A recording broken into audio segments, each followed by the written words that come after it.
Polisi menggelar olah tempat kejadian perkara tewasnya anak anggota DPRD Kebumen akibat kejahatan jalanan di Yogyakarta. Sri Sultan Hamengkubuwono X meminta pelaku kejahatan jalanan diproses hukum tanpa pandang usia. Razia kendaraan bermotor ini serta keluarga sejumlah berkenalan untuk mencegah aksi ini. Polisi menggelar olah tempat kejadian perkara kasus kejahatan jalanan atau KITI yang menewaskan anak anggota DPRD Kebumen, Dafa Azim Al-Basir. Korban jatuh tersungkur di Jalan Gedong Kuning, Yogyakarta akibat ulas kelompok remaja yang tiba-tiba datang menyerang. Kini polisi masih memburu pelaku yang berjumlah 5 orang. Cek TKP ulang. TKP itu bisa berkali-kali. Kalau tersangka belum ada? Belum. Pelaku belum kami temukan identitasnya, diduga menggunakan 2 kendaraan bermotor.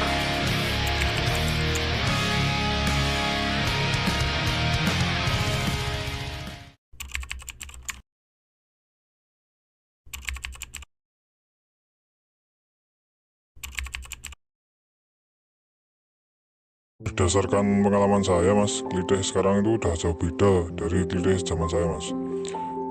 Zaman dulu sekitar tahun berapa ya, 2011 ke bawah, Mas. Tuh, kalau zaman saya dulu tuh Klitih itu targetnya jelas.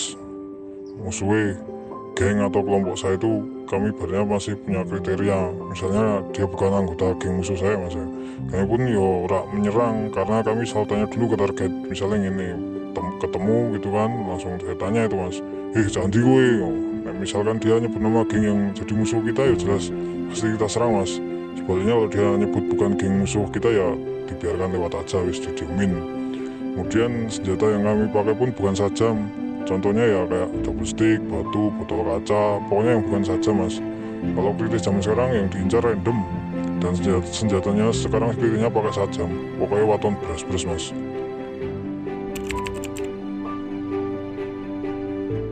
Saya dulu itu eksekutor, Mas. Kalau naik motor saya duduk di belakang, bukan sebagai joki. Kalau pas Klitih dilalah ketempuk sama musuh saya, yang turun tempuk sama lawan tuh ya saya. Untuk perbedaannya jelas jauh, Mas. Kalau dulu itu saya dan teman-teman kalau Klitih kondisinya pasti selalu fit, Mas. Nggak terpengaruh minuman atau obat-obatan.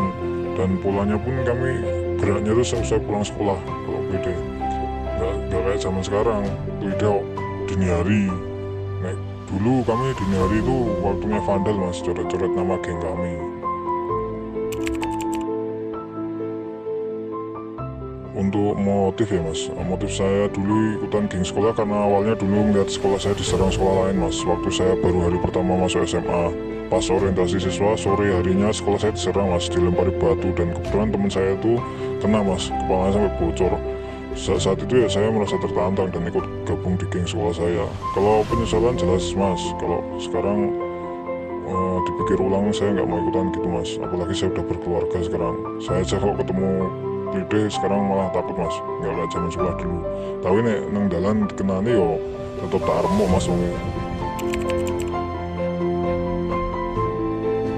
Alhamdulillah masih berteman baik, Mas. Malah teman-teman saya yang dulu terlibat Klitih itu sekarang ada yang jadi anggota, Mas. Terus ada juga yang jadi pegawai negeri.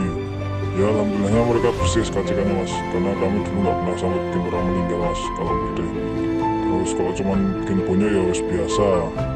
Kalau pelaku Klitih di geng sekolah, saya sekarang sudah tidak berkomunikasi, Mas, karena sudah terpaut jauh angkatannya. Saya aja lulus tahun 2011. Pesan untuk yang masih Klitih ya wis lereno, nggak ada gunanya ben dibilang sangar karo kanca-kancane kuwi sementara. Nah awakmu wis mlebu penjara, jelas SKC kamu ora kanggo golek gawean, soalnya yo bosmu reti nek kowe iki tukang Klitih. Terus untuk warga masyarakat ya digiatkan lagi dalam keamanan ronda malamnya itu, terutama di jam-jam rawan malam minggu. Kami di Balai Masyarakat Masyarakat Yogyakarta, kami membawahi ada 3 wilayah kerja kami, yaitu di Kulon Progo, kemudian di Sleman, dan Kota Yogyakarta. Di Bapas ini untuk fungsinya kami ada 5. Yang pertama adalah pendampingan anak dari proses pra-adjudikasi, adjudikasi sampai post-adjudikasi. Jadi kami mendampingi anak dari proses dia diperiksa di kepolisian kemudian nanti ada proses hukumnya dari bisa jadi diversi itu menyelesaikan perkara di luar persidangan ataupun nanti proses persidangan kami sudah dampingi. Kemudian proses post-adjudikasi adalah putusnya perkara tersebut. Jadi anak ini mau diberikan putusan sidang, kalau persidangan putusan sidang seperti apa, kemudian kalau di diversi atau penyelesaian perkara di luar persidangan itu dia mau diberikan punishment seperti apa, jadi kami mendampingi. Kemudian dari yang pertama pendampingan tadi, kemudian yang kedua adalah pembimbingan. Jadi setelah anak ini sudah mendapatkan putusan dan penetapan dari pengadilan, dia kami bimbing berharap untuk menjadi anak yang pribadi yang lebih baik. Kemudian yang ketiga ada pengawasan. Pengawasan itu berfungsi untuk pengawasan hasil putusan dan pengawasan hasil diversi. Apakah sudah dilaksanakan putusan atau sudah dilaksanakan penetapan. Kemudian yang ketiga sidang TPP. Sidang TPP sendiri dipakai untuk memutuskan rekomendasi yang tepat, yang terbaik bagi anak. Apakah nanti anak ini kita kembalikan ke orang tua atau anak ini nanti kita titipkan ke lembaga terkait seperti BPRSM untuk rehabilitasi sosial, atau yang paling dalam itu kan pembinaan di LPKA. LPKA itu lembaga pembinaan khusus anak ya. Kemudian yang terakhir yang kelima pembuatan litmas, penelitian kemasyarakatan. Jadi kita menggali data tentang anak. Jadi anak ini latar belakangnya seperti apa, kronologis kejadiannya seperti apa. Kemudian ada program intervensi yang bisa kita lakukan buat mereka.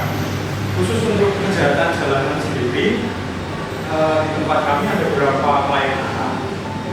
Kami yang sudah kami lakukan adalah ada beberapa putusan, salah satunya pidana pengawasan. Jadi pidana pengawasan ini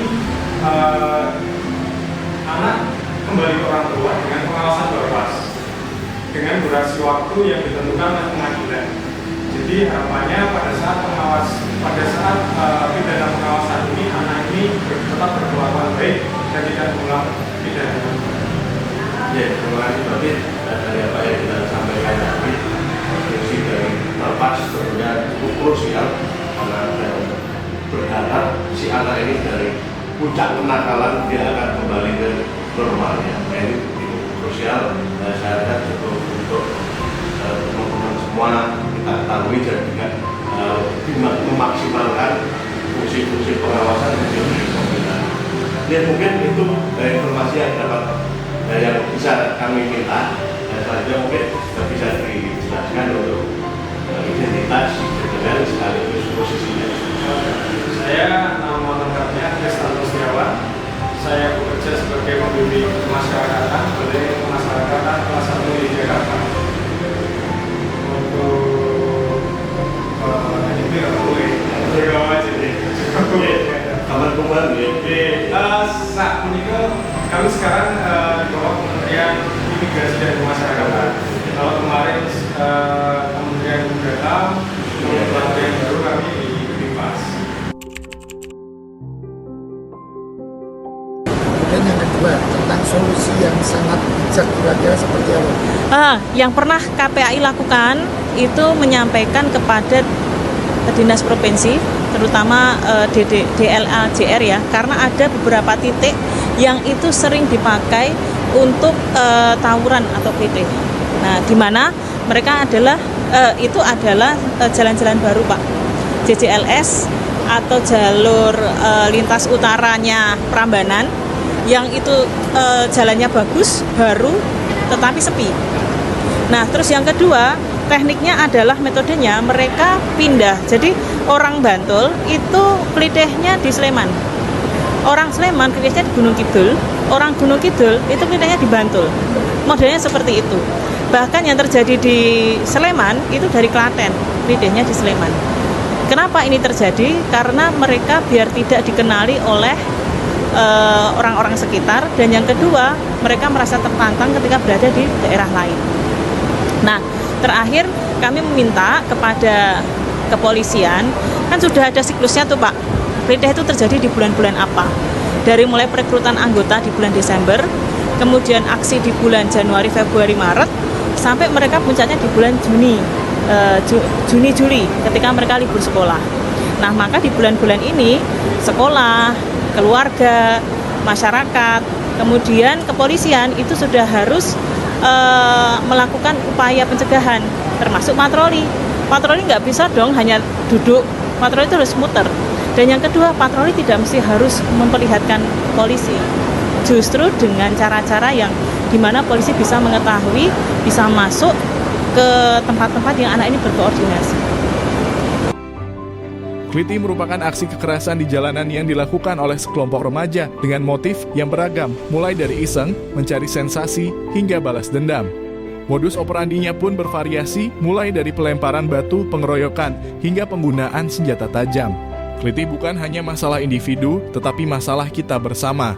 Mari bersama-sama kita wujudkan Yogyakarta yang aman, nyaman, dan bebas dari kekerasan. Masa depan generasi muda ada di tangan kita. Peran orang tua dan keluarga sangat penting dalam mencegah klitih. Tanamkan nilai-nilai agama, moral, dan etika kepada anak-anak sejak dini. Ajak mereka untuk aktif dalam kegiatan positif dan bermanfaat. Klitih adalah masalah kompleks yang menuntut solusi komprehensif. Edukasi, pemberdayaan, dan rehabilitasi menjadi kunci utama dalam mengatasi fenomena ini. Semua pihak harus bekerja sama dan berkontribusi aktif. Mari kita ciptakan lingkungan yang mendukung perkembangan positif remaja. Berikan mereka ruang untuk berkreasi, berprestasi, dan berkontribusi bagi masyarakat.